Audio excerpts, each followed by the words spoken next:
வணக்கம். இன்றைக்கி நம்ம பார்க்க போகிறது என்ன பார்த்தா தமிழ் மணி. தமிழ் மணியா ஒன்றுமே புரியலையே அப்படின்னாதீங்க. இது அந்த காலத்தில் வணிகத்துக்கு பயன்படுத்தின கப்பலில் இருக்கிற மணி, கப்பல் மணி. இந்த மணி பிற்கால சோழர்களால் உருவாக்கப்பட்ட ஒரு மணி. கிட்டத்தட்ட 1400 1500 சமயத்தில் உருவாக்கப்பட்ட ஒரு மணி. இது ஒரு வெண்கலத்தால் ஆனது. இதனுடைய நீளம் பார்த்தா 12 சென்டிமீட்டர் 9 சென்டிமீட்டர் ஆழம் உள்ளது. இது நம்ம இந்தியாவிலேயோ தமிழ்நாட்டிலே கிடைக்கப்பெறல. இது கிடைக்கப்பட்டது எங்கன்னு பார்த்தா நியூசிலாந்தில் இருக்க ஒரு பழங்குடியின வில்லேஜ், மொரோய் வில்லேஜ்ன்ற ஒரு வில்லேஜில் தான் 1836 மிஷினரியை சேர்ந்த வில்லியம் கலோன்ஸா என்பவரால் கண்டுபிடிக்கப்பட்டது.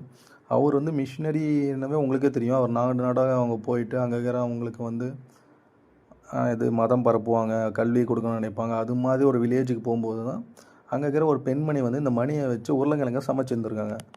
அப்போ இருக்கிற மற்ற வீட்டுக்கெலாம் அவர் போய் பார்க்கும்போது அவங்களாம் இது கல்லாலான பொருள் தான் சமைக்க பயன்படுத்தியிருக்காங்க.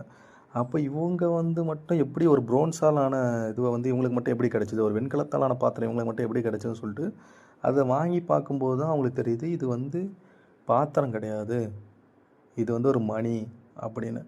அப்போ அவங்கள்ட்ட கேட்டுருக்கும்போது தான் அவங்க சொல்கிறாங்க, கிட்டத்தட்ட 2-3 தலைமுறைக்கு முன்னாடியே ஒரு புயலில் இந்த மணி நம்ம மரத்துக்கு அடியில் ஒதுங்குச்சு. அப்போத்துலேருந்து நாங்கள் எங்கள் தலைமுறை நாங்கள் தான் பயன்படுத்திகிட்ருக்கோம் அப்படின்னு. ஏன்னா அவருக்கு மிகப்பெரிய டவுட் என்னென்னா, அந்த டைமில் அந்த வில்லேஜில் வெண்கல பயன்பாடு பற்றி அறியாத ஒரு டைம். அப்போ இவங்களுக்கு மட்டும் எப்படி வெண்கலம் கிடச்சிருக்குன்றப்போ அதை வாங்கி பார்த்தா அதில் ஒரு தமிழ் இன்ஸ்கிரிப்ஷன் இருக்குது. அது தமிழ்னு அவருக்கு தெரியாது, ஒரு இன்ஸ்கிரிப்ஷன் இருக்குது. அதை எடுத்து பார்க்கும்போது அதுக்கப்புறம் அவர் ஆராய்ச்சி பார்க்கும்போது தான் அது முகையுதீனுடைய கப்பலுடைய மணின்னு அப்படி எழுதியிருக்கு. அப்படி பார்க்கும்போது கிட்டத்தட்ட 1899 அவர் இறந்து போயிடுறாரு. அவர் எல்லாம் இது போல் ஆராய்ச்சி பண்ண அந்த பொருட்கள்லாம் ஒரு மியூசியத்தில் வச்சுருக்காரு. அந்த கொலான்சோ மியூசியத்தை இப்போ இருக்கிற மியூசியம் ஆஃப் நியூசிலாண்டில் தான் இந்த மணி இருக்குது. இந்த மணியோடைய ஏஜ் 1400 1500 வருஷத்துக்குள்ளே இருக்குன்னு சொல்கிறாங்க. அதாவது பிற்கால பாண்டியர்கள் வணிகம் பண்ணும்போது உங்களுக்கே தெரியும், பாண்டியர்கள் வணிகம் ரோமானியர்கள், கிரேக்கர்கள், அதுபோல் அரேபியர்கள் அதுபோல் மட்டும் நிற்காமல் நியூசிலாந்து, இந்தோனேஷியா, சிங்கப்பூர் அது மாதிரி அந்த காலத்தில் உலகம் ஃபுல்லாக வணிகம் பண்ணியிருக்காங்க. அப்படி வணிகம் பண்ண ஒரு கப்பலில் இருந்து சேதமடைஞ்சு கரை ஒதுங்கிய மணி தான் இந்த தமிழ் மணி.